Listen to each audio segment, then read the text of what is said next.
Hey guys.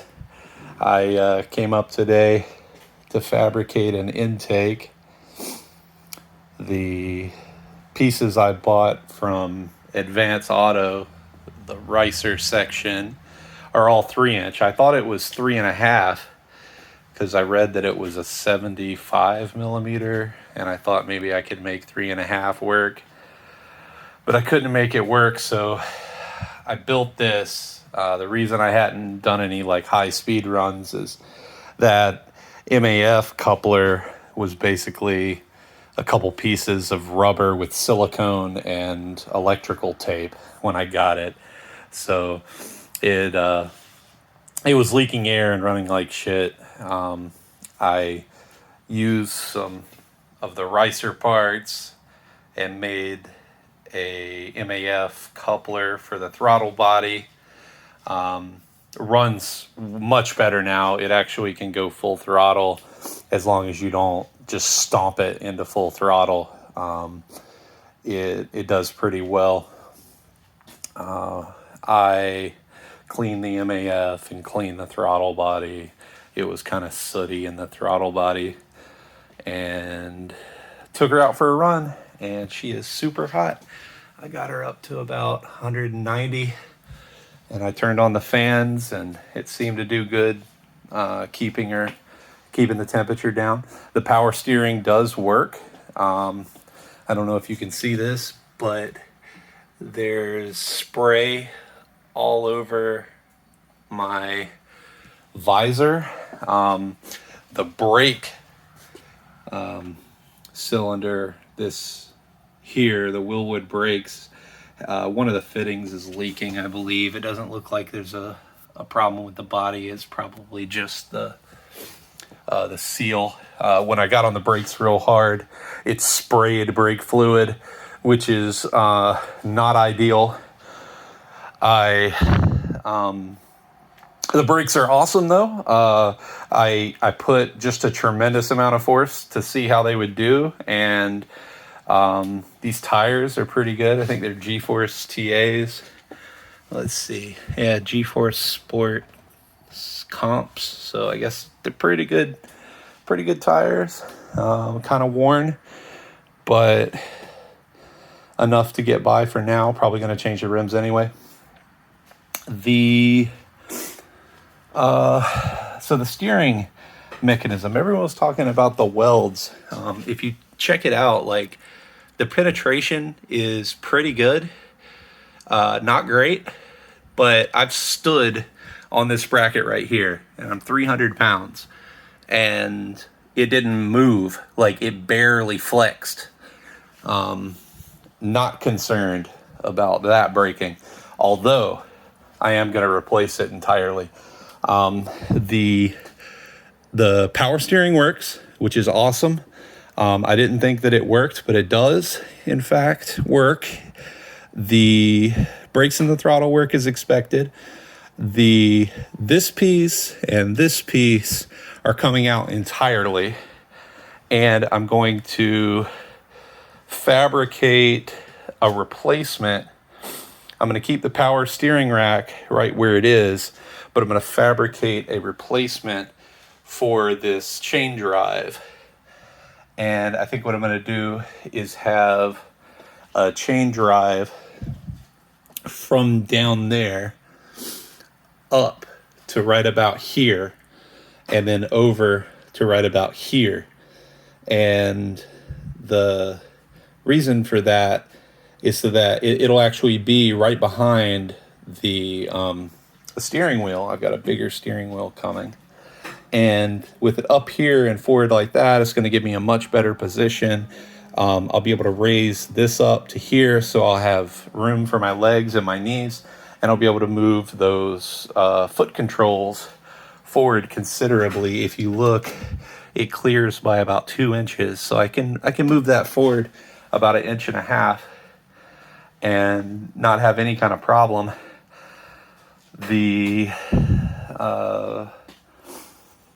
Car runs well. It's leaking fluids everywhere. The brake fluid leaks.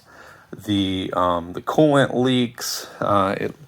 It looks like it's leaking from up here, but because this is all hot and wet, but it also looks like it's leaking from underneath. So it's going to take some work to get it done. The oil looked decent. Cold, it was, really high. And now wet, we can see it's up on the dipstick. I cleaned that a minute ago. So it is, doesn't appear to be leaking oil. If it is, it's really, really slow. It doesn't smell like burning oil anywhere. And you would totally smell it, given that the engine's like Roy Chaw. Radiator works. It's about 9 inches from here to the tire, from the frame to the tire, about 20 inches all the way out to the wheel.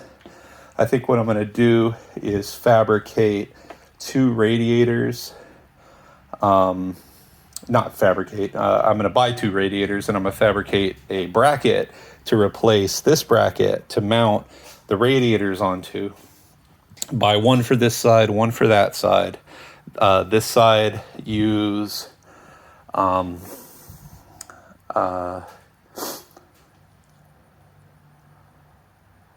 dual radiator. One, like it has a section for the transmission fluid, and on the other side the same thing, and then just route all the coolant through both radiators before it returns to the engine. Put some automatic switches on the fans, which is really easy to do. Let's see. The big thing about, like, the thing that's going to be the most work that's coming up soon is the intake manifold. Southern Coast Tuning, guy named Jeff, super smart, super cool dude, is going to help me reverse this intake manifold so the throttle body will be on the rear instead of on the back. Instead of on the front. And then we'll be able to do a normal intake, put the MAF further away from the throttle body so it's not getting that freaking saw wave looking pattern, and it can smooth out the fueling a little bit. We'll have to do something with the radiator. Not sure exactly what we'll do. Might do a temporary intake until the radiators are here and the parts are fabbed, because the welder won't be here until Tuesday. So, and then of course I have to learn how to TIG weld. So it's going to be an experience for sure. See what else can we talk about? It's just straight piped, which, is good and bad. It's not incredibly loud. It is loud, but it's not like mind-melting, stupid loud.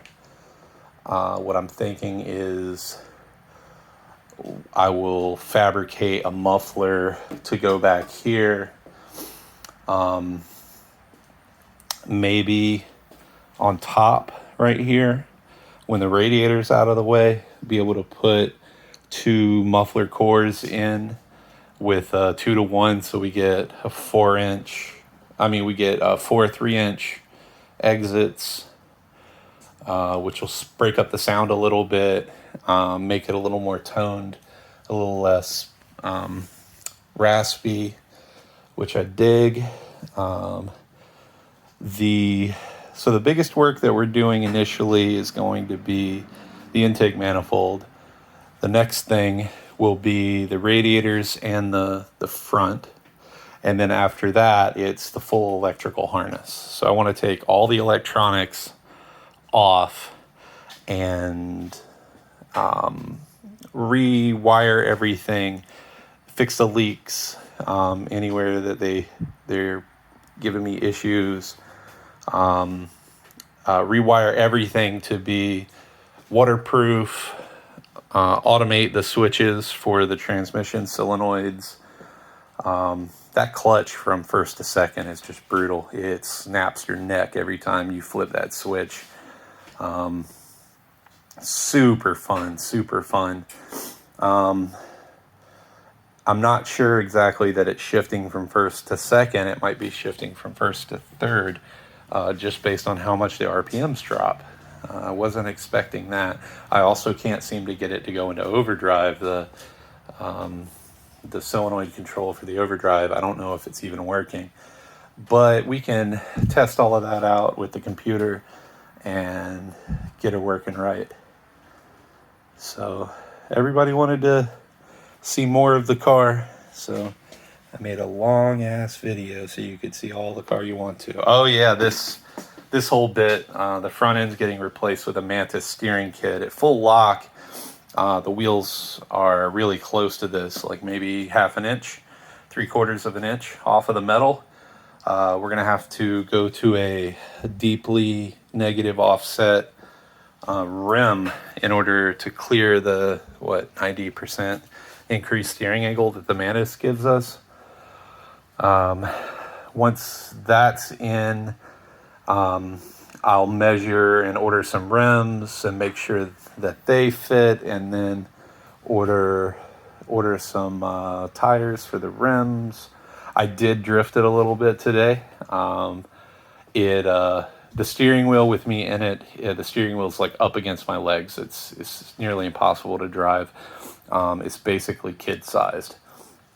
So I didn't let it, come around too hard, but I gave her a little thump and did a little slide and counter steer. It was very, very, very predictable. It does exactly what you think a go-kart's going to do. There was no... the only moments of real panic I ever had driving were when it shifts from first into whatever. I flip a switch to shift it. The solenoids here control the shifting. So solenoid switches. So when I would flip the switch to go into second, it would jerk a tremendous amount of torque. So when that hit, the car would tend to become unstable. Given the wear on the tires, I think the toe's probably pretty close, maybe a little toed in. So I'm interested to know what the rear toe is like. Measuring it with my little tape measure here. It's like almost 9.5, and then from there to there, it's a little over 9.5. So it's hard to get to the frame rail itself. Let's see if we can do this. It's about